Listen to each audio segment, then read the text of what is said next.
What's up, everyone, and welcome to the 7th episode of the Control Freak podcast. I am your host, Alex Blackard, or at LessAlex on Twitter. This is the only modern Magic the Gathering podcast devoted to all things Control in the modern format. Today I am joined by a very special guest, the one, the only, Francesco Amati. Francesco, how you doing?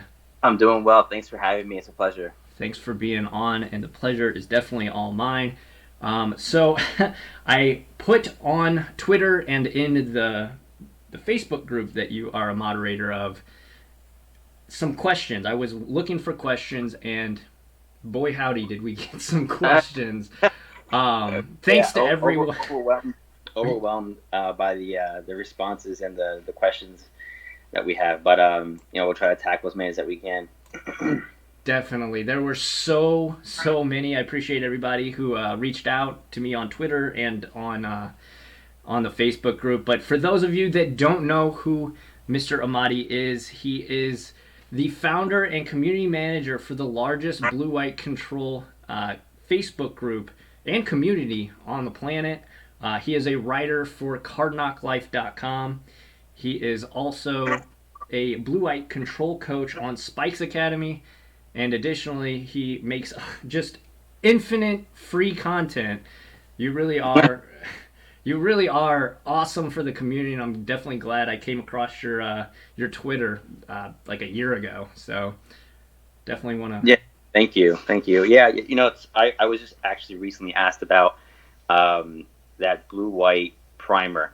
Yeah, dude, and it was how large it is and why it's free.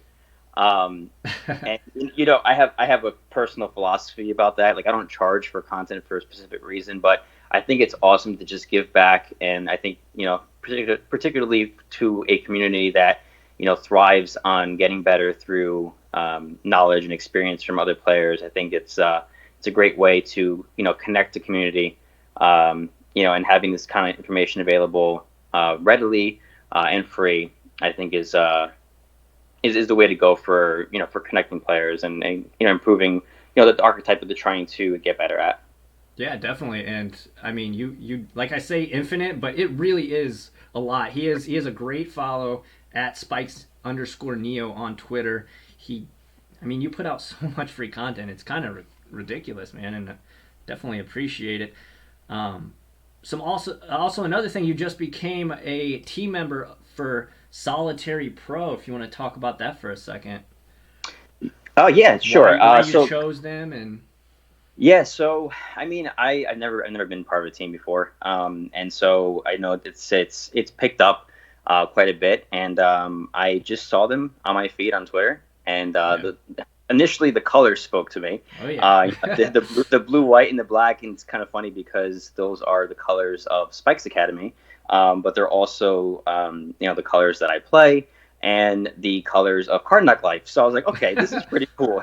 And additionally, I love foxes, and the logo Definitely. on this team is a fox. So I was like, all right, you know what? I'm going to reach out to them, let them know that I'm interested and see where it goes. And they got back to me, and they welcomed me with open arms. They are Awesome. Very family oriented. Just the way their approach is, their philosophy, their values and vision just coincided with mine. And so we hit it off, right off the bat. They have some good players on there, and we'll see where it goes from here. Awesome, man. I definitely happy for you, and couldn't get any better having blue-white as the color scheme too. Man. Yeah, no, it's pretty awesome. That's awesome. So, digging into the questions again, there was way more response than either you or I kind of intended. So today's episode was going to be a brief kind of interview with you, and then we were going to talk about the metagame and stuff. But instead, we're just gonna kind of have a conversation with you. So, yeah, sure. Some questions that I had for you was, I love blue white, like the philosophy behind control. I love everything about it. But my question for you is, what initially drew you to the deck and to playing control just in general? So when I first started playing, this is back in 2009, around like M10. Yeah, same. Sweet, cool. So I was learning the game, and I had a friend who he was trying to teach me the game and all that, and I was overwhelmed, and so I didn't know what the best approach to the game was. So I felt that trying to stop my opponent from doing what they're doing was a better way for me to approach the game, and it kind of grew from there. I mean, he played actually Death Shadow. Oh wow. Back in the day, which is kind of ironic. He doesn't play anymore. But sometimes I reach out to him like, hey, your Death Shadow deck that you had years ago is still relevant. But yeah, it's pretty cool. But so yeah, I picked it up from there. But I think that the colors themselves, blue white, I think what resonated with me mostly to play those colors was I'm really into philosophy, and I think that what blue white represents also complements who I am, and I had a certain connection with that, and so I just kind of just been playing this ever since. I mean, blue white, I started out with angels back in the day. Oh yeah. A little Baneslayer, man. Baneslayer. FNM, the angel guy, and I still play Restoration Angel and Lyra and whatever, but it kind of progressed since then. But really, the main reason I play control is because I like to exhibit the qualities of like who I am through the deck that I play. Sure. And so I'm very patient. I'm very calculated. And I analyze things. And being a philosopher, I feel like it's the perfect fit to play a deck like control. I mean, specifically blue white. But I also like options, and I think that being able to play a deck that gives you a variety of ways to approach different matchups, like a nonlinear approach, is something that appeals to me. It's also the way that I play games too. I mean, I'm a gamer, and if a game gives me more options, I enjoy it even more because I can have my own creative spin on it. And I think that just by seeing the different ways that blue-white decks are approached, it's a reflection that the archetype can be played in multiple ways. Players have different ways to overcome challenges, and I think that that's something that appeals to me. It's not so much having the easy way out. I actually like a challenge. I like the puzzle aspect of it. Definitely a puzzle. Definitely a puzzle. Yeah, and it's way more gratifying to me to find the answers, and then of course share them with the community. Yeah, absolutely. Awesome. Yeah, and then kind of to go along with that, what about the deck drives you to keep making content and keep playing it? Because there are a lot of people in our community, just the blue-white community and the control community modern, that are devoted to the deck. So I'm just curious as to what about the deck makes you want to keep playing. Like, do you ever get burnt out? There was a question that someone asked, what do I play any other decks for fun? And no. that was my question. that was okay. Down there Yeah. No, that's I play. Let's just put it this way. I play different variations of blue white for fun. But it's just what. Another thing too is the game is expensive, and so for me to find my niche and to kind of sort of grow with the archetype and have it adapt to different meta games and whatnot, I feel is more gratifying and more rewarding to me than to just play a bunch of different decks. It's just my personal thing. I mean, I can't speak for everybody else, but personally, I find that the more you practice at something, the more you devote yourself to something, the better you get at it. And I feel like that's the way that it's become with blue white. I feel I've been even called the wiki of blue white. It's pretty, it's just the way it comes so easy. It becomes second natured. And as some people know, I love Bruce Lee, and I'm totally like water. Oh my God, I'm an advocate. I'm an advocate of the philosophy that the person who practices something 10,000 times is much more deadly than the person who practices many things one time. So I love blue white for that reason, and I like that the way that I approach it personally. I actually love the BGX philosophy of being more proactive. Sure. And this has actually stirred up some controversy among other control players that I've talked to in the past, because traditional,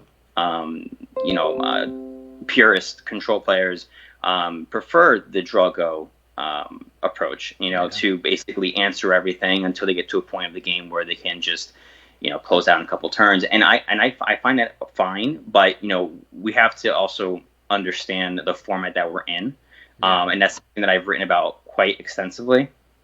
And I feel that taking the BGX approach of being proactive and knowing your outs, utilizing your resources, these are all things that BGX does very, very well. And so I've always applied that philosophy to blue white, and ironically now blue white has become more proactive. Oh yeah, and it's finally won a GP. Yeah, hey, let's go. Let's shout out to Yeah, man, Austin. Austin. Congratulations. Yeah, I mean it took a while, but it's a personal gratification to see that a more proactive blue white control deck did it, because it's something that I've been preaching for a long time. Yeah, for those listeners that aren't in the control group on Facebook, I just wanted to say this, not to cut you off, but you've been advocating for more proactive strategies for, I mean, a very long time, much longer than this win at the GP. So definitely, you're spot on with your analysis of that. Yeah, so it's something that I've always seen, but it never came to fruition, and I think it's because I think a couple things. Players are reluctant to tap out.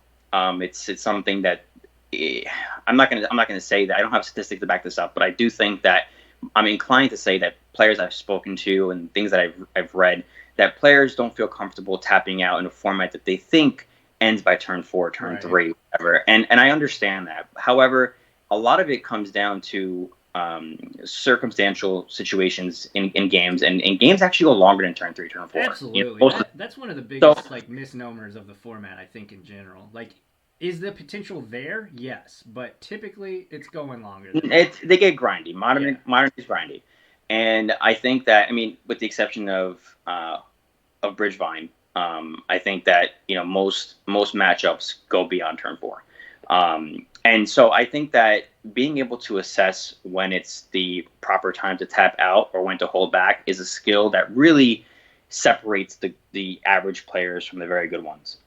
Knowing when to turn the corner, knowing when to slam your Snapcaster Mage or tap out for your Colonnade, and now that we have Teferi, I mean, and we saw it with Austin, being able to attack with Colonnade, uncontested is great. You're not gonna get killed in combat. Path, no fatal push, none of that shenanigans. Right, none of that stuff's gonna be exactly. So I think that knowing when to hold back or tap out, switch gears, are all important elements of the game, and I think that they're also important to control. I definitely, like I told you in the beginning of this cast, like that, I like the nonlinear approach, and I don't believe that having one gear the entire time is the best way to play control. Yeah. I think it's being able to adapt and flow with the game is the best way, and being able to design your 75 to do that will give you the best chance to adapt to a format that has a lot of variance. And I think that the way that the blue white is designed right now, where it's more like a prison approach, where you can safely tap out with cards like Narset and Teferi, and then sort of be in the driver's seat. You know what I mean? Now, Teferi says no to your spells, and Narset says no to your draws. So I mean, you're in the driver's seat as soon as you resolve those spells. And I think that players who just want to answer everything are at a I don't want to say disadvantage, but I think that they're making things more difficult for themselves to try to answer everything with a limited amount of resources. I think that sometimes the best way to control the game is to force your opponent to, like I mentioned in the primer, force your opponent to answer to what you are doing. And that's something that BGX does very well. And again, I apply that philosophy to blue white. And I think it's evident now with the way that blue white's been designed. Yeah, definitely. I agree. We definitely got to be a little bit more proactive, and I think Austin's big old W at the GP definitely proves what you've been preaching. So I mean, we got to give credit where credit is due. Austin gave credit to Doom Switch. He's been on MCGO, and he had the same idea. And something I posted recently about Teferi too was that at one point it was overrated. Players were saying don't put it in your deck at all in control, and then some were saying it's underrated. And I think it's been misevaluated. It's something that I mentioned personally that I think that the card it creates new dynamics for control. And I think that doesn't matter what you're playing against, forcing your opponent to play Hearthstone while you do whatever you want is an advantage that control players have been wanting for a long time. You know what I mean? Being able to freely cast your things, control the pace of the game. I mean, a control player wants to control the pace of the game, and Teferi does that. Oh, yeah. So I like that Doomswitch recognized that and said that Teferi more often than not was a key role in winning his games. So, now we've seen it, and I think that you don't have to play two in the main, but I think 1 to 2 to 75 is a must. For sure. I definitely agree with that. And but moving on, I had a question for you. As a sponsored player and Magic coach for Spikes Academy, what are the steps that you've taken to understand Magic at a more competitive level, and what can listeners do to take their game to that level? Like, what was that aha moment for you? The aha moment was, I'm not sure if a lot of players know this, but the aha moment was when I actually put together a deck called Esper Twix. It's a funny name, but it was a deck that I put together in 2015 for GP Charlotte, and it was when Twin and Bloom were big. Okay, and it was then that I realized that I had this particular skill of assessing the meta and finding I guess untraditional, like non-traditional approach to combat the meta, and so and that's where I took the whole proactive element. And if you want to look at the deck, it was featured by Aintrazi on TCG Player. Awesome. It was the first article that was ever featured in. And it was that was the haha moment. I didn't do that well at the GP. I ended up going 5-4 altogether. Sure. But it was a brew, right. and I went there with the intention of beating Twin and Bloom, and I did just that. I played Twin twice, and I beat it twice, and I played Bloom, and I beat it within like 15 minutes. Oh wow! Yeah, and that's when I realized, wow, whatever I had in theory, I was able to apply in practice, and it was executed. And I would bring this deck to FNM, and players would like absolutely hate this deck. It was just crush everybody who's playing. Oh yeah, it was an odd deck to play against. And basically it was a way to mitigate. It's something I recognized early on with Modern, that there were so many different decks, and how do you best approach that? And that's understanding the format principles first and foremost. I mean, understanding what your opponents are doing, what your opponent's decks are, I think gives control players especially an upper hand.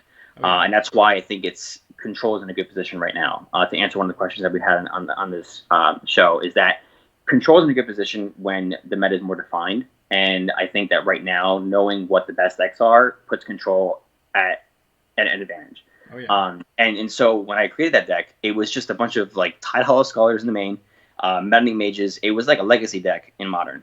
And it was funny because Meddling Mage picked up in humans, and it's doing what I was trying to do back then, was to be proactive, remove answers from their hand. And back then my goal was to stop them from playing Twin before they played it. I would use, turn 1 Thoughtseize or turn 1 Inquisition into Tile Scholar, into Meddling Mage, and I would just not let them play anything. And then I would, play Geist Saint Drafts, Restoration Angel. Those were and then I also had Elspeth Knight Errant to give my little Tile Scholars and Meddling Mage flying. So it was a sweet little deck. I had, Tassiger in there. And also Esper Charm to kind of blow out their hand and also interact with Splinter Twin. Yeah. So it was a sweet deck. I enjoyed it for a while, but it was the aha moment when I was featuring an article, and it was like an adrenaline rush to try to understand the format, and really find answers that were under the radar, and something that I've done ever since, pretty much. And then after that, I came up with Esper Transcendent, which was sort of like an evolution of Twix. And if you want to understand why I mean the Twix, it's in that article too. I'm not going to go into it right now. I got you. You can send it to me, and I'll put it in the show notes if you want. Yeah, cool. But then came Esper Transcendent, which was based on Narset. This was before Jace the Mind Sculptor was unbanned, and I had the The same dark idea. days, man. The dark days. Yeah, yeah. So, I had the same philosophy here, which was to be proactive. Take away what your opponent is doing before they have the opportunity to. But it was through planeswalkers. It wasn't through creatures. The only creatures I played was Snapcaster Mage, like Tassiger. Yeah. But I played, getting Ally of Zendikar, Liliana of the Veil, Narset Transcendent. And the idea was to pretty much sort of create a pseudo lock between Narset and Liliana, to kind of keep your opponent from playing anything anymore. Okay. And that deck ended up taking 21st in a GP. It's some, I forgot what the place for now. Brisbane. I'm sorry, GP Brisbane by Dylan Brown, and Nice. it did something, and to me it was another indication, like, wow, again, put together a deck that responded to what the meta was, Yeah. and players were skeptical about Narset, and do not play Narset anymore. We have Jace. Yeah. But at the time, it was another card under the radar. I was like, wow, why is this guy playing Narset? And I got a lot of flack for that. But it worked in the context of that deck and what I was trying to do. So Yeah. yes, to answer your question, I think the key to taking your game to the next level in Modern, especially, is to analyze and study the format. Yeah. Understand the common principles that different decks have. Even though there's many different decks, a lot of decks are just variations of each other, and so they have an underlying concept. Maybe they're utilizing different cards, but this will help you then design your 75, especially your control deck, more appropriately, where you have one or two cards that answer 3 or 4 decks, rather than one deck or 2 decks. But it comes down to understanding the common denominators between different decks in the format. And then once you get that down, then it's a lot easier to build your 75. Awesome. Yeah, I mean, I definitely agree. And kind of this leads perfectly into the next question I had for you is, what about the current metagame do you think is propelling blue-white to do so well? I think the biggest impact to the archetype have definitely been Narset and Teferi. Yeah. And of course, the Force of Negation. I actually, and Best I will card in admit, Horizons for my money. Best card in Horizons for sure. yeah, for sure. And so I undersold that card, and I'll be the first to admit. I mean, I did suspect that the card we played at least as a 2 of in the 75, before it was released. And the reason being is because Veto was such a big impact to the archetype that I didn't see players removing it so quickly. But then Bridgevine happened, and you needed to answer cards quickly, before turn 2. And so Force Negation allows you to hit Dementia and Rooting and whatnot. So so I think that the card definitely has earned its spot. It's earned its respect. I think that it's definitely a minimum of 2 in the 75, but I can definitely see 4 players playing 3 or 4 in 75 is understandable. I was going to say, I just know Shaheen posted his deck list for the next GP, I think, or maybe even Pro Tour. He's playing 4 Force Negations main, so that's and I understand that. I'm not gonna knock that. I wouldn't play 4 in the main, but I can see 2 being fine. And so I think these 3 cards were the main reason why blue-white is where it's at. Players absolutely hate being on the opposite end of Narset and Teferi. I don't, especially control players. Control players, mirrors don't like these 2 at all. That's the thing too, is people forget about Narset. Like, I've had many opponents crack their Horizon lands on their turn, and I'm like, sweet, you just kind of wasted that, and I just point. Just point right to Narset. It's like. So. Exactly. So, I mean, these 2 cards have changed, and the reason being is this. It's something that I also mentioned in the primer. And guys, and girls, if you guys have not had a chance to read this primer, please do. Yeah. There's a lot of information here, and I kind of go back to when blue-white was more proactive, and it was Benny Hill's blue-white with Spreading Seas, and doing more things by turn 3, turn 4, to kind of making your opponent stumble, so then you can take over the. And like wall bowmans and stuff. Yeah, I remember that. Right. And this is what the new blue-white does. The new blue-white by turn 3, turn 4, has more action, right? It does more, and it forces your opponent to respect what you're doing on your end. And this is the way that is the future of blue-white. And one of the questions that I recall is that, do things change for the archetype if something in Bridgevine's banned? And in my opinion, I think the core of blue-white is what it is. I don't think it's going to change much, with the exception of maybe surgical extraction no longer being in the name. Not necessary. Kind of. I always feel bad putting it in, but I know it's necessary in the main. But at least right now, yeah. Yeah, players don't like the card because it's always had a bad rap for being overused, sideboarded, and now it's in the main. Right. So that's funny. But yeah, I think that the core of blue-white has been established. I think that it's a good and bad thing. I think players initially were hesitant of having so many good cards that they overshadowed other options. But we've come to a point where it's actually good for the archetype and for the format to have a deck that can actually police the format. Absolutely. And you need that, I feel, because when things get out of hand, like Bridgevine, then you have a control deck show up and win the GP. Yeah. So it's not the end of the world. So I think that having these great cards like Narset Teferi, Jace, the Big Teferi, Cryptic Command, there are obvious options to build your 75 before choosing other cards. So I don't think the archetype will change much. There is still flexibility. There's still room to have your own flair, and your own approach, especially for local metas. But I think that you should definitely look at Doom Switch's list, Austin's list. Look at that as a guideline to building your 75 before anything else. Absolutely. So I'm gonna move on to some of the awesome questions that we got.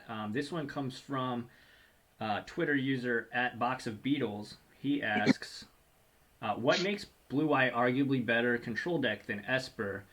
And he goes on to say, it seems good that you could get Push and Kaya. But my general question, kind of to play on his, is what makes blue-white better than any other combination you could pick currently? Right. I think the key here is that you have a very stable mana base with the ability to play, your 3 to 4 colonnades plus your utility lands like Field of Ruins, and you also have some of the other lands that can go along with Narset. And so I think that having that much flexibility plus more basic lands in a more stable mana base where you're not hurting yourself as much it just keeps your life total up, which is huge. Yeah, like resource management, life management, these are all things that are important to control, and blue-white does that efficiently. Also, you're able to more consistently cast your cryptic commands. I mean, it's become more difficult with the inclusion of more multicolored cards. Yeah. But I think that you're still at a better percentage to cast your cryptic command and whatnot in a deck like blue-white than Esper. Okay. Also, I mean, Blood Moon isn't as big as it was before, but it's still a factor. It is still in modern, and so that's another factor too. And again, your life is a resource, and we already use our life for many decisions and lines, and forcing too many shocks and fetches and whatnot. Absolutely. I think actually hurts a control player in the long run. You're like playing from behind a bit sooner than blue-white would, because of that. Especially against the aggressive decks. And hey, you know what? Burn is still a relevant deck. Oh, absolutely. In St. Louis, Burn is like, I would say, 20% of the meta. So that's why I always play Timely main all the time. Yeah, and you know what's cool too? I don't want to get off on a tangent, but I think what's really cool about Teferi too now is that it makes the inclusion of cards like Oust and Time in the main that much more relevant and effective, because now you can cast them at instant speed. So you don't feel so bad to play like a main deck Timely. It's like, hey, cool, I can play Timely at instant speed if I want. Absolutely. Or an Oust at instant speed. So yeah, I think the archetype has just come together so much nicer because of these cards, and they make more sense to play them in the main. So as far as comparing blue-white to other archetypes, the other one I want to mention too is we've seen blue-black do very well too. It was I think it was Utah. Yeah, Utah's is very good. We don't have it doesn't have the popularity of blue white, but it has the same concept of having a stable mana base. You don't have path, which I think is the biggest factor. I think path is arguably the best removal, especially in a format that has so much recursion. Yeah. Path is still going to be your number one removal, but I think that two colors is a great way to build a control deck. I think three isn't incorrect, but I think that you're handicapping yourself by playing a third color in this format. You do have advantages. Of course, you have Fatal Push, you have Kaya, and you have all these different things that can help you, improve your percentage points against particular matchups. But I think ultimately, consistency wins Magic. Absolutely. And I think that blue white's consistency and stability, and the ability to also play cards like Rest in Peace, Stony Silence. You have the more you go into three colors like Jeskai and Esper, and you're utilizing more Snap, the less inclined you are to play Rest in Peace. But in an archetype like blue white, we've even seen Rest in Peace in the main.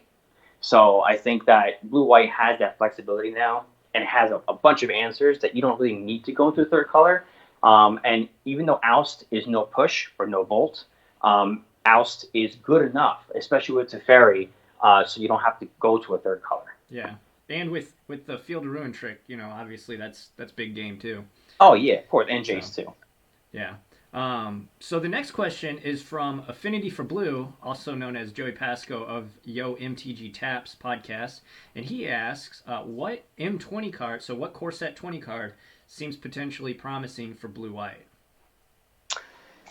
If any. I'm gonna put this in your court first because I haven't really pondered on this one too much from M20, to be honest with you. Yeah, so in my last in episode 6, I talked about M20 and the potential cards for blue white and control decks in general, and I thought that Brought Back was pretty intriguing. We could switch up the mana base a little bit, play a little bit more fetches, and then that way we could have the dream of turn 1 fetch land, turn 2 fetch land, end of their turn crack them, bring back the fetch lands with Brought Back, and then turn 3 you got yourself a hero Dominaria.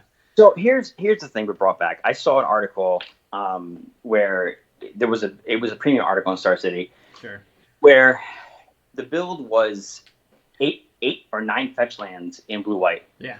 And we just talked about having a consistent mana base and and more fetches do that, but also resource management, life management, and I feel like by going that direction, I'm less inclined to want to play just 2 colors. Sure. You know what I mean? Like, so I don't know if Brought Back is like the ultimate card for blue white. Yeah, no, I'm just saying it's potential. It's the potential is definitely there. Whether it takes Brought Back, I think to be seen. I think for sure. I think Brought Back is definitely the obvious best option. Yeah. I'm skeptical about it. Its power level in blue white. If you're going to stick to your 4 or 5 fetches, I think that it definitely gains more equity in a 3 color, or if you want to go about playing 8 fetch lands in a blue white build. Yeah. Cool. But yeah, I definitely see that. I mean, oh my god, turn 3 big Teferi is a big game. It's scary. It also has some really cool shenanigans with Snapcaster Mage later in the game, where you could if it's in your graveyard, you could block with it, and then crack your fetch, and then return it and path their other creature after blocks. It's disgusting to even think about. Your point, just got rid of Teferi, and you're just like, okay, cool, bring it back. That's the sweet thing too. Is we don't even need to get full value off of this card for it to be just 2 mana, get my game-winning Planeswalker back onto the battlefield. Oh no, it enters tapped, right? Yeah. Honestly, it's far and away the best option. So there's my answer. Brought Back definitely is the top choice. Glad we're on the same page on that one. Cool. And then Affinity for Blue has another one. How does the London Mulligan affect blue white? Not just the deck itself, but how it affects other decks in the format, and as a whole from the blue white perspective. So I think for blue white, there's a nice advantage of playing the hate cards. like Stony Suns, rest in peace. I think that they gain more value with the London because when you're mulligan, I mean, these are hate cards where you want to see them early. And so being able to mulligan to get them and just play them as soon as you can is definitely an advantage, and it encourages playing, more Stony, more rest in peace and whatnot. Sure. On the other hand, I think it makes other archetypes a bit stronger, like Tron. I think it definitely improves Tron. Yeah. But for the blue-white archetype itself, I think it actually helps Miracles the most.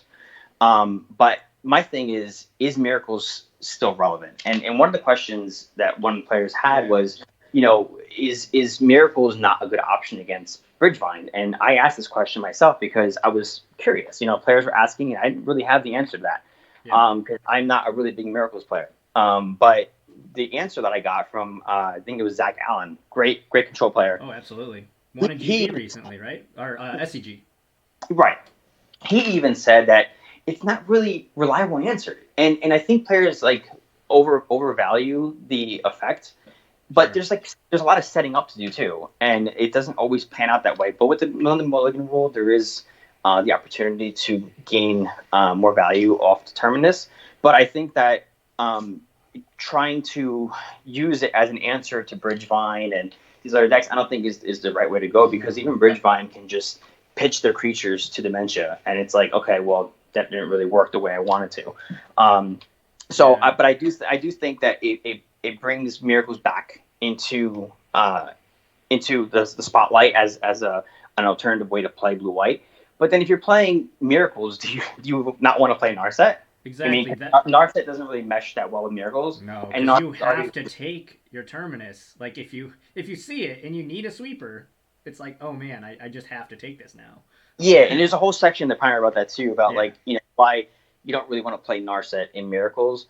If you want to just play for a static ability, you want to play maybe game 2 in the sideboard when you take up Terminus Clan. But so yeah, I think that it helps improve some of the pseudo broken decks in the format. Yeah.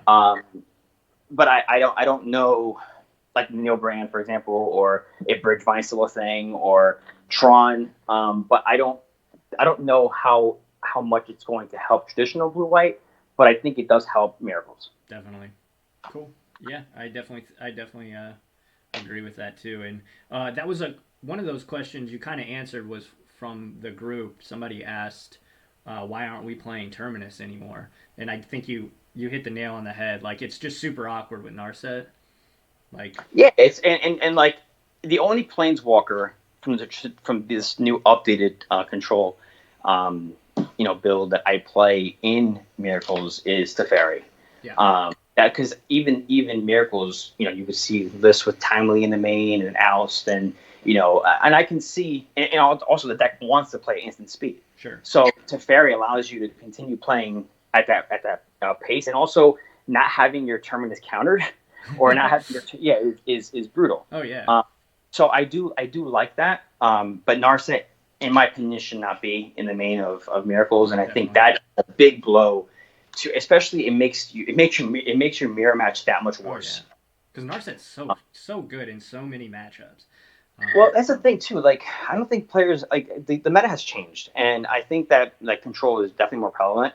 And if you're playing Miracles and you're up against a traditional control build like they're built right now, it's a miserable matchup. It is like Terminus does nothing. Yeah. You don't have Narset. Your 3 Jaces are garbage. So I don't know. I don't think Miracles is in a good position. Even with the recursive decks, I think that being able to play Surgical or Rest in Peace plus your sweepers is just enough. Yeah. Okay, cool. And so moving on, we have one from someone in the Facebook group. Daniel Sun asks, how do you decide how many of which cards to play? For example, how do people arrive at 3 Narsets versus 2 Little Teferi?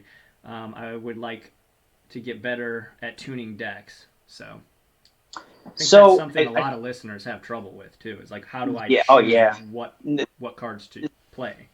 Yeah, and this is one of the things that I think it's a great question, and I think it's one of the things that Yeah, it's really a question because it's the foundation. It's before you even start playing. It's like, okay, well, what am I playing with, right? Right, And right. and so I think the design part is always the most challenging.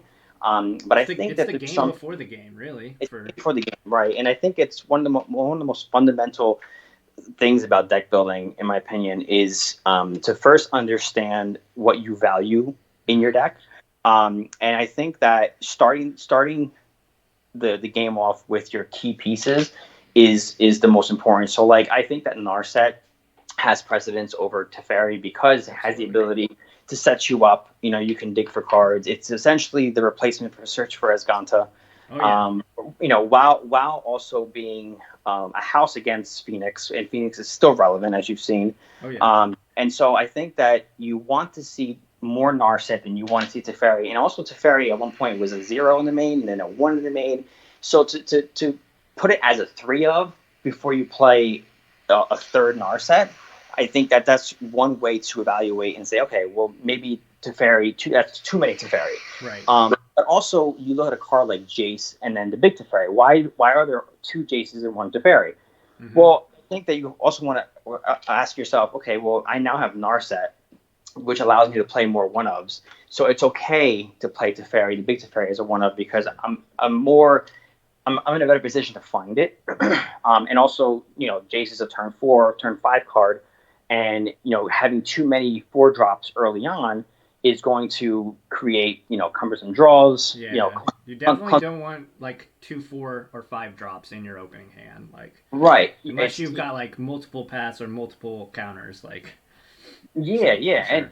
and here's one key thing I mentioned in the primer, and I think I want to articulate it here. Sure. Is you want when you're creating your deck, you know, obviously you want to set things up by converting mana cost and curve and all that. Yeah. And although as control players we don't always play cards on curve, I think it's still important to understand curve in terms of when you're opening hands and Mm-hmm. you know how you're going to draw into your deck. And so I think that if you're playing more than 50% 3+ drops, you know, in the deck, and you're playing less than 50% of 1 to 2 drops, Sure. then you're creating a lot of tension, and you're creating you know the probability of drawing terrible openers, bad you know draws when you don't really want to draw them. So in my opinion, you want to try to balance it out. I mean, even 50-50 is okay, but I would be more play a 60-40 split of more early game. And early game to me is 1 to 2 drops. Sure. And then the mid game is like 3 to 4. And then the late game is like the 5 drops. Okay. So I think that when you start looking at it that way, from like an analytical approach, I think that's the way you determine, okay, Yeah. I have way too many 3 drops or I have way too many 4 drops. And also if I would count 3 drops like 4 drops because in the opening hand, you're not playing either. Yeah, so no, exactly. if you're putting like 10 3 drops in your deck and you have 10 4 drops, that's 20. That's 20, in my opinion, 24 drops. Yeah. And you're not going to be playing them anytime soon, and you're gonna lose to yourself. So it's important that if you're playing, let's say you're playing 10 3 drops, Right. then in my opinion, you should only be playing 6 to 7 4 drops max, Sure. because you have that many 3 drops. Now, if you have, let's say, 6 or 7 3 drops, then maybe you can play 8, 9 4 drops, which we've seen in Control. And you have to look at it this way. Most decks right now, Control decks are playing 24 lands. That leaves you with 36 other spells. So, in my opinion, the way I would build it is probably around 18 to 20 early, Yeah. and the rest I would play the 3 to 4 drops. Definitely. And I think you're spot on. You want to have more 1 and 2 drops than anything, because guess what? You don't get to play those 4 and 5 drops if you're dead. So, Right, and also you have to look at it this way too. Like, you know, Snapcaster Mage is also most of the time a 3+ drop. Oh yeah. You know, and the luxury of having Narset and being able to play more 1-ofs. Like, players also ask, like, oh my god, why only one timing? Why are there so many 1-ofs in this deck? Well, Narset is one of the main reasons why you can do that. And I think that this goes back to Search for Esganta too. I think players initially weren't playing Search to its best potential because they were playing like 2 and 3. I was like, why are you doing that? Like, this card gives you the opportunity to play more diversity. Yeah. You know, it allows you to diversify your threats. you have more answers. And Narset does that now, so you will see more control decks with more one-ofs because of Narset. And because you want to be able to hit them, you definitely, to answer his question, you want to have more Narset early to kind of have your game flow better. Smooth out the draws a little bit, yeah. Right. Awesome. So the next one comes from another Facebook, another member from the Facebook group, Chris Keeler, who is actually St. Louis local, so shout out to him. I actually know him in real life. Chris asks, what are your thoughts on more flash creatures in the 75, primarily Spellqueller, Icefang, Kodal, and Restoration Angel? So I'm a big fan of Restoration Angel. I was actually gonna say, like, you're a huge mid range. Like, you're not only control, you dig the mid range. So yeah. I think Restoration's fine, and we've seen in I think it was the most recent MCQ winner. He played 5 creatures in the sideboard, and I think you can get away if you're playing Transformational Plan. You could get away with like 6, and so if you want to play Restoration Angel, Spell Queller, in the sideboard, that's totally fine. And I think what's cool about Spell Queller in Control now is that if things do get if there are more mirrors and there's more, unfair combos and whatnot, I think Spell Queller gets better. yeah. But Spell Queller is also sweet with Teferi, as we've seen. Oh yeah. So you can always have that little, not in the main, but you can always have that little combination post board between Spell Queller and Teferi. And obviously Restoration Angel blinking the Spell Queller, what that does too with Teferi in the field. But I'm a big fan of Restoration Angel because it's flexible, can be played against pretty much anything. Yep. And you'd be fine. It's average at worst. Yeah, and it works so well with Snapcaster Mage and Vendilion Click. And click, yeah, especially against like Tron, being able to click again, or against combo. Yeah. I definitely like that. So I think that they're totally fine. I just would not play them in the main. I know that Nassif played a build with Resto in the main, and and I think the Control now is in a sweet position to play a transformative plan where you're not making removal live game 1. So stick to your click and snaps game 1. Yeah. I'm even okay if you're playing like your 3 cryptics, whatever, and you want to play another creature and you want your 4th snap to be Torrential Gearhulk. Yeah. You want to play that's fine. But I feel like you want to limit your creatures in the main and then play your other Spell Quellers, Restos, whatever in the sideboard. As for the other one, the blue green, that one. I think it was McWinsauce just played a Bant version with that in the main. So Chris actually top 8'd a 1K in St. Louis with a Bant snow control style deck, where he played 4 Ice Fangs, and then he also played the thing that makes Merit Lage. And it was spicy. Yeah. So I think the card's good. I mean, I think it's very good, and I've even seen it build with Resto in the main, like a more mid-range build. I think that it's totally fine, but again, there has to be a reason where you're going that direction. I think that just play that card and then a bunch of blue-white cards, I don't think really gives you a significant advantage. But if you're going the more mid-range route and you're blanking it and you could actually play a list with Quellers, Resto, Bat, and in the main. But for Control itself, I would stay away from that. Yeah. I wouldn't flash green just to play that card. But yeah, I think it's fine. And I think McWinsauce did that because he wanted to play Rest in Peace in the main. Sure. And he dropped Snapcaster Mage, and I think that was his way of accruing value and definitely that card. Mm-hmm. And then another one from Facebook group member Dean Colpin, he asks, how does one determine if they're the control deck or the aggressor in a matchup? And I think this kind of just goes into the philosophy of how do you know who the beatdown is? Very old question in Magic. Yeah. And turn the corner. My favorite topic. And I've written about this a lot, but sometimes it's not as clear in writing as I'm about to explain it now. Sure. And I will keep it as brief, but as detailed as I can. So the most important thing about knowing your role is knowing the deck that you're up against. If you don't know the matchup, I can understand having the difficulty of assessing whether you should be beating down or sitting back. And I think a prime example is Tron. control players, I mean, this is like, in my opinion, control versus Tron is like the Celtics versus Lakers in basketball. It's Yeah. like the classic, Yeah, no, I see. yeah. So I think that is a good example of a deck where Tron can grind with you. Tron has an inevitable late game, and Tron can outdraw you in terms of card quality. Oh yeah. So I think that's a deck where it's like, okay, you know what? I don't want you to get to that point of the game. I don't want you to establish that kind of board state, and so I have to apply pressure.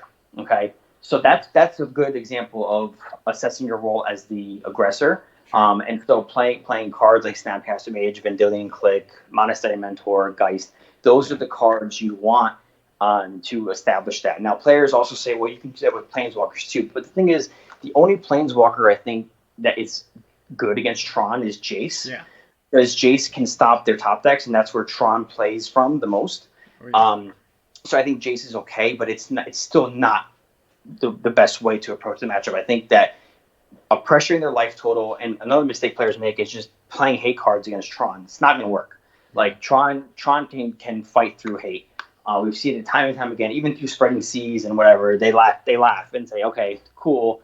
We still play our card, when we want. And so I think the most important thing is to understand the matchups first, understand the angles they're playing from, and what they thrive on, and then switch your role. And I think that when like Dredge was big and like Spirits was a thing as at the time. So I think that players are like, oh shit, like I want to try to control what they're doing. And the problem with that is that like Spirits is designed to beat control. So playing the control game against Spirits puts you in a losing position. Like you can't play that way. Right. But then when players discovered Cataclysmic Gearhulk and biting them up with Restoration Angel and doing all that, it creates a dynamic where they're like forced to respect your field and they can't really do what they want to do. And I think that's where you have to understand, like, my role in this matchup is based on what my opponent is trying to do to me. And if I want to stop them from executing that, I have to establish some kind of pressure. And players who play control the traditional way with no pressure in the 75, that kills me. It doesn't work. It doesn't really work. No, not against. You can't control every single matchup.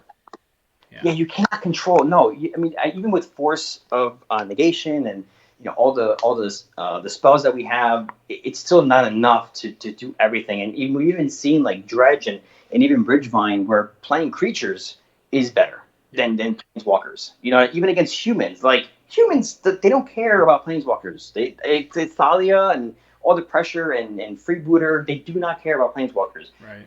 What bothers them is when you start putting bodies in the field. It's like, okay, now we're gonna have a grindy match, and this is where you start to leverage, decision making and all that. You know what I mean? Knowing when to sweep the board and play your creature and then turn the corner that way. Yeah, that's why I love Hulk, because against these matchups where there's a lot of creatures, you're able to not only have a sweeper but a body that can just quickly end the game. So basically, being the aggressor is when a deck presents resiliency, and a deck like Humans, Bridgevine, Dredge is a deck that I would consider creature-based matchups with resiliency, including Phoenix. Phoenix can grind with control very, very well. Yeah. So I think that even and this is Ross Merriam's words. He said that the best approach to the Phoenix matchup is to officially remove their creatures and then play your own threats that are resilient to red removal. So something like Geist of Saint Traft, Restoration Angel, these are all good cards against Phoenix. Just playing Planeswalkers against Phoenix, with the exception of Narset, is not optimal. So assessing your role in the matchup, turning the corner, knowing when to play your snap, knowing when to play your colonnade, it all comes down to understanding the matchup and understanding what point of the game you are and what your opponent has. Reading the game is very, very important. Like knowing what your opponent has played. Even having information through Click. These are all things that can help. Knowing if your opponent is missing land drops, and I do this a lot. I mean, if your opponent is missing land drops, I don't waste any time. Oh yeah, missing land drops. I'm gonna beat you down now. I'm not gonna waste time. I'm beating you down. And that's something that I do. But yeah, everyone has their own approaches, but I think that players generally, especially control players, undervalue turning the corner and being the aggressor. Definitely. Yeah. I agree with. Especially now that we have Teferi. I mean, Yeah. it's Making Monster them like Mentor. you said it best. Like making them play Hearthstone is like Yeah. a huge advantage. Oh yeah, yeah, and it actually having Teferi in your deck makes your creatures better in 75. So like Mentor is even scarier than it was before. Oh And yeah. as we've seen, even in Esper Mentor, having two Teferi alongside Mentor, it's a big deal. So I think that having more creatures in your 75, especially since we now have Force Negation, Dovin's Veto against mirrors, having creatures is an advantage. Absolutely. Absolutely. And then our last couple of questions come from the same person in the Facebook group. I'm gonna butcher his name, so um, Go ahead. uh, Anil Yahi. Yeah. Do you know? I don't know. I Yeah, apologize. yeah, yeah. Anil Yahi. Okay, I cool. think I that's. didn't butcher it too bad. So how? And a shout out to him, by the way. He actually just recently put together a brilliant tournament report, Yeah, PDF it was file. super Oh my super god! uh, concise and Yeah, very I included detailed. that in the primer for Yeah. players who want to read that. So his first question is, how do you tune your deck to your local meta? And this is something that I am a huge proponent of. In almost all of these podcasts, I say, uh, this is general. I'm generalizing an open meta. So if you're going to an open, if you're going to a GP or an MCQ, this is what I play. But if you're going to weeklies, this is how you need to, you need to assess what your local metagame is. So if Right. you want to kind of speak to that and how to Yeah, tune yeah. your So meta. it's the most important thing is recognizing what your flex spots are, Yeah. right? So if you know what your core is, the core shouldn't change too much between what you play at a GP and what you play at your local meta. That should be consistent. Yeah. But typically, a control deck or whatever, you should have at least confidently 4 to 5 flex spots in the main that you can play around with. And I think that initially, the first thing you look at is like a card like Timely, a card like Surgical Extraction, maybe the Oust, right? Yeah. Maybe the second Teferi. Those would be the spots that you would look at to then tweak your main to kind of respect what your local meta is. And the same thing goes in the sideboard. Maybe there's not a lot of recursion at your local meta. Maybe you don't have a bunch of bridge vines, which means you don't have to play 4 Rest in Peace in the sideboard. Maybe you can play 2 to 3 and then play something else. I think that this is key. Also, another big thing too is me coming from mid range.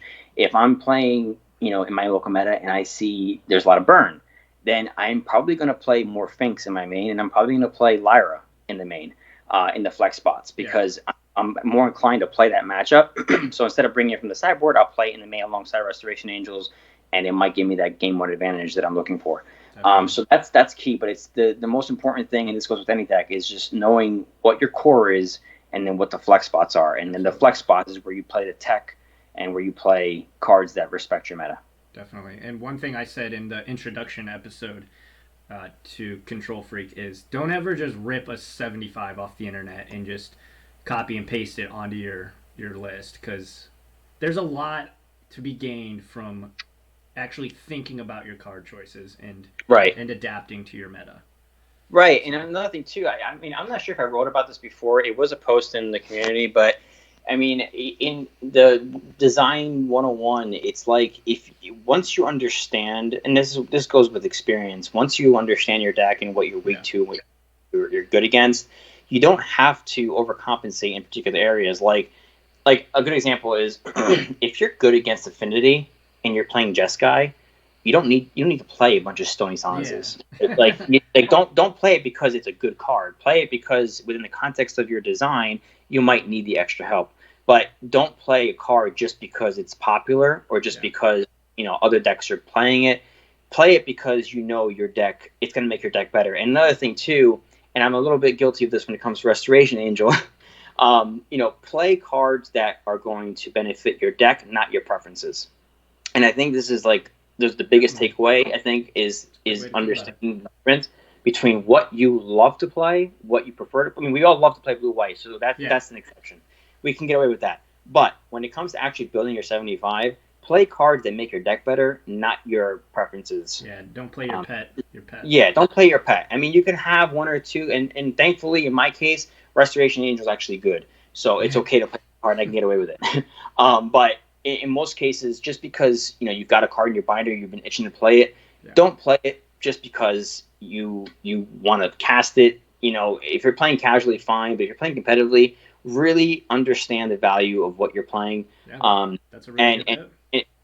Right, and also like in the sideboard, and the biggest advice you can get about the sideboard is play cards that cross-perform, cards that cover a minimum of 3 matchups, preferably more. But if you at least cover 3 with that card, you're in good shape.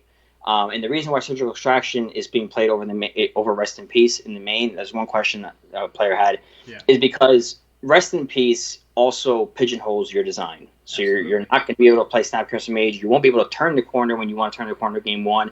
You're not playing Control to its optimal form. You're playing Mercy to the format, and I don't like that approach at all. I think that Surgical Extraction is fine, even Relic of Progenitus, but I prefer Surgical because it actually shuts down like linear combos and things that decks that don't play a lot of threats. I've seen that even be played against like Phoenix, where they don't have anything left. And I think that's but also it's the same thing with like Ruined Halo. That was one of my favorite decks to play in mid range in the main. And before Control played a bunch of Planeswalkers, and before the rule, playing Ruined Halo in the main was a fantastic way to hedge against a variety of different matchups. But it's also understanding how to best utilize that card. So if you're not sure how to play Surgical Extraction, you're actually better off playing a card that you know how to play well than playing Surgical Extraction. Definitely agree. So I've got just 2 more left. Same person asks this one. He asks, what's the most efficient use of time when testing? And generally, I think what he means is, what's your philosophy on testing for a big event? So the way that I've tested locally, because I'm not an MTGO, when I test locally, the best way is to set up a gauntlet. I think this is the best way to do it. I mean, you're going to play through variants at GPs. The first few rounds, you're going to be playing against stuff that you probably never seen before, or things that you really don't. It's the Wild West, basically. The first 3 rounds of a GP is the Wild West. Right. And so I think that the most important way to efficiently test is to recognize, utilize MTG Goldfish, it's a good resource, utilize MTG Top 8, and scour for the decks that are most prevalent. And I'd say anything between, like 4% of the meta and up, test against it. Just play, and if you know your opponent very, very well, he's your friend or whatever, and you want to spice it up a little bit, gather a group and then kind of go through a gauntlet that way and play against different players and have them all play a different deck and not tell each other what you're playing. Kind of going blindly, and try to mimic what it would be like if you playing at GP, but only against good decks. Decks that are relevant. And that's the best way. You save a lot of time. Not everyone has the luxury of testing, for hours on end. Sure. Especially your full-time job for your parent or whatever, like in my case. Yeah, but both of us. Right. And another thing too is, as much as testing is great, also read, study, read articles, understand what players are doing. You know what I mean? Because a lot of times we kind of box ourselves, in our own. In our own thoughts, in our own ways, that we kind of lose sight of like what the perspectives, like what other players are doing, and it's you gain a lot of value also by players who tested and tried things before you have. And so I think that's another key takeaway is you don't be set in stubborn ways. I think that there's a lot of good resources out there, good videos you can watch. I love the videos that actually show different lines and different ways to approach different matchups. I think those are very, very helpful as well. So if you don't have the time to test, at least watch videos of your deck playing against X deck, and just understand the most important thing is to understand the dynamics of a matchup, understanding the not only your role assessment but threat assessment, knowing what's important to counter or to kill, and what's okay to let go. Absolutely. And that's one of the keys. I mentioned that in the 5 key factors of effectively playing control. One of them definitely is threat assessment. A lot of players, blow their load early, and it's more or less, Yeah. but for lack of better words, is they play their best spells against very ineffective cards that really don't do as much, because they didn't understand the value of the card. And so I think that understanding the threat assessment is very, very important to, Being utilizing successful. your resources to the best ability. Yeah. Yeah. So that's the key. But I think in terms of testing, definitely, if you don't have time on MTGO, grab a few friends and play against the best decks in the format. And there's at least 15, I'd say. I Yeah. mean, It's a bunch. I'm actually there's a bunch. I'm Yeah. looking on Goldfish right now. Um, According to Goldfish, Hogak Bridgevine, and this kind of bridges us to the next question I have for you, which is my own. It's 9.03% of the metagame on MTG Goldfish, which is up from 7% last week. So my question, and this will be the final one for you before we call it a cast. Do you think anything will get banned from Bridgevine? And if so, what do you think the card is? So This I has was been waiting. a huge topic in Modern, not just for blue white, but No, it's for everything. yeah, And here's the logical response to this. Okay, although faithless looting is here's the thing with this card. I've seen it is people think that it's the culprit, but the problem is that it's just an enabler that happens to be at the wrong spot, the wrong time. right? It's a good card, and it's one that shows up in decks that just take advantage of it with other cards. Yes, So, and if they didn't ban it up until this point, especially with how good they're not Phoenix has going been, to. They're not going they're to. not ban Let them do. faithless looting. So that's out of the question. They're not going to ban faithless looting. I agree. I agree. And I don't think that they're going to ban Hogak either. I think that Hogak is probably going to end up in a different deck if Yeah. something gets banned here. I think that a card like Hogak is no different than how we've handled big things in the past. Play Path or play a Ruined Halo and just name it. Shut down all 4. Surgical Extraction, whatever. I don't think that that's the problem either. I think the problem, believe it or not, is Altar of Dementia. Altar of Dimension. Okay.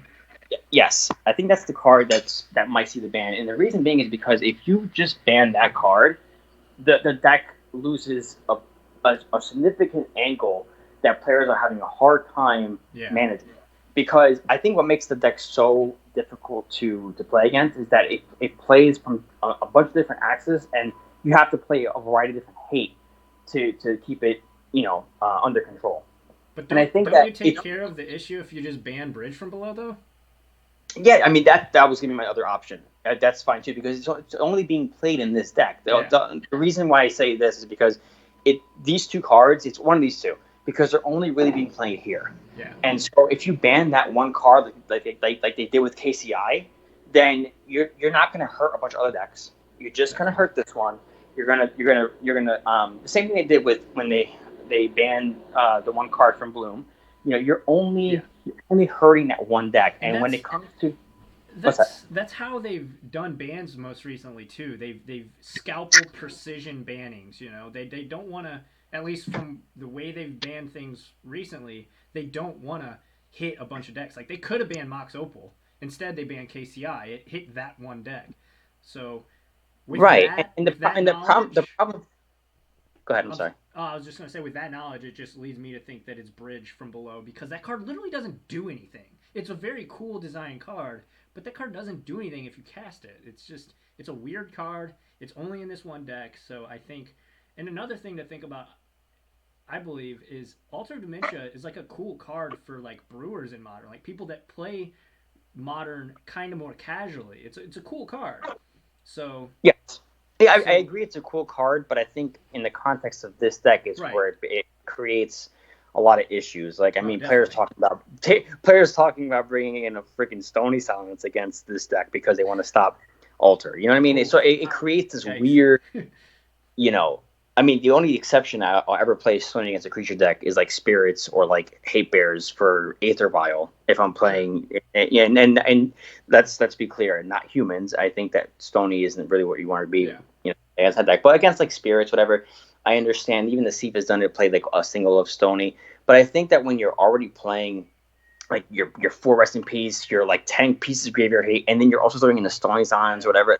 Like the matchup is just very awkward to play against. Yep. And I think that Alter is one option, or like you said, I think the biggest one that has gotten the most attention is Bridge from Below. Yeah. So it's one of those two. I don't think anything else is going to get touched. I think Faithless Looting is still fine. And now we also have Force of Negation against that card, so it's not like it's, but yeah, that's my take. I think it's going to be one of those two cards, and I think you're right. I think if you just ban Bridge, that's it. You don't really have the nuttiness that comes from. Yeah, I mean it does. I mean, unfortunately for those people playing that just picked up the cards, granted they knew the deck was busted. Unfortunately for them, they do just the deck's dead, right?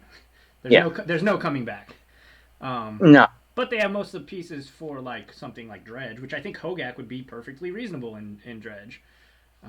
Oh yeah, and So I think that the cards seen play in other formats too. I think it's for recursive decks, it's fine. I think that just Bridgevine has taken it to a different level that is not healthy for the format. I mean, it makes fair decks more relevant. Like Control thrives on this particular circumstance, but I think that for other decks in general, it's forcing players to bastardize their designs, yeah, and just it's not where we want to be. absolutely, absolutely. Well, that is about all the questions I have for you today. I definitely appreciate you coming on and just talking some general blue white uh, Yeah, philosophy, no, basically. absolutely. I absolutely enjoyed it. I wish we could cover more. There were a lot of great Yeah, questions. there's like this, and this is like a quarter of the questions that were asked. Yeah, So and if I didn't thoroughly answer some of your questions because of the time allotted here, hit me up on Twitter. yeah, and Obviously, where I'm in the where can Facebook. people find you on Twitter and on social media? Yeah, so it's spikes_neo for Twitter. Facebook, it's the blue white control mid range community. I'm sure you'll probably post them over there. Yeah, And for the most comprehensive information on the blue white control archetype, definitely hit up my primer. yes, It's being updated daily with different information and deck lists coming from top events. So that's the best way to stay up to date with the archetype. And obviously, any content that I share in terms of documents and Twitter posts and Facebook posts. definitely. So. Great follow on Twitter. But yeah, thank you for that. And we're just so the listeners know, we are recording this on Friday. It will get uploaded at midnight on Monday, so Sunday going into Monday. Just so everyone knows that there will Yeah, be a bit of a time difference. And then that day we might get a ban, right? Because that's a BNR. that So it. That is it. so Yep. yeah, That, we'll see yeah. if our predictions are correct. I guess. Yes, and Um, even if something in that deck gets banned, I think that blue white control is still in a very good position. And like I said, the only thing I see leaving the main is surgical extraction. yeah. And I think that the archetype is the best position that it's ever been in the format. Oh, 100%, 100%. I mean, and you too. We've both been playing this deck for a very long time, tweaking it throughout the years, and it's definitely a powerhouse. Finally, we're not getting made fun of for playing. Oh, you're playing a Colonnade deck, Yeah, no, exactly. And it's funny. I'm not gonna mention any names, but it was actually mentioned as the deck not to play in one article on Star City Games Yeah, over the weekend, and I ended up winning the GP. yeah. So Hmm. yeah, Hmm. expect the unexpected. Funny how that happens, right? Yeah. All right, everyone. Again, thank you, uh, Mr. Neo. It's been a pleasure. And for all the listeners, if you want to support the podcast and if you've enjoyed today's episode, it's available on Podbean, Stitcher, Apple Podcasts, YouTube, and all of your other podcast apps. Make sure to follow, like, and subscribe. I am Alex Blackard or at LessAlex on Twitter. Feel free to give me a follow.